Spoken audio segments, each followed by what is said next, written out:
Hello sir, கேக்குதுங்களா? கேக்குதுப்பா, சொல்லு. சார், வெளியே ரொம்ப மழை பெய்யுது. எங்க வீடு ஃபுல்லா ஒரே தண்ணி சார். எனக்கு இன்னைக்கு ஒர்க் ஃப்ரம் ஹோம் கொடுக்குறீங்களா? இல்லைன்னா லீவாவது கொடுத்துருங்க சார். நான் வடிக்கு வீட்டில் இருப்பேன். தண்ணி வேற முழங்கால் வரைக்கும் இருக்கு. பிள்ளைங்களையும் பொண்டாட்டியும் மாடி மேலே ஏற்றி விட்டுட்டு நின்றுட்டு இருக்கேன் சார். கம்மன் இருடி. சமைக்கிறத வேணாமா, சீக்கிரம் சொல்லுங்க. இருடி, அவன் இன்னும் ஒரு முடிவுக்கு வரல. சார், லைன்ல இருக்கீங்களா? மிஸ்டர் பஞ்சு, உங்க வீட்டு சைடெல்லாம் ஒரே மழையா இருக்குன்னு கேள்விப்பட்டேன்.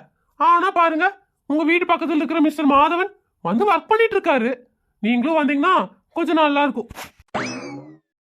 Sir sir. மாமா, சமைக்கணுமா வேணாமா? போடி போ, போய் எதையாவது கட்டி எடுத்துட்டு வா. அவன் தான் வேலைக்கு வர சொல்லிட்டானே, நான் போய் தொலையணும். ஆமா ஆமா, உங்க இஷ்டப்படிலாம் போய் கட்டிடுவாங்களாக்கோ? என்னால முடியாது, ரொம்ப குளிரா இருக்குதே. வெளியே போய் ஏதாவது சாப்பிட்டுக்கோங்க.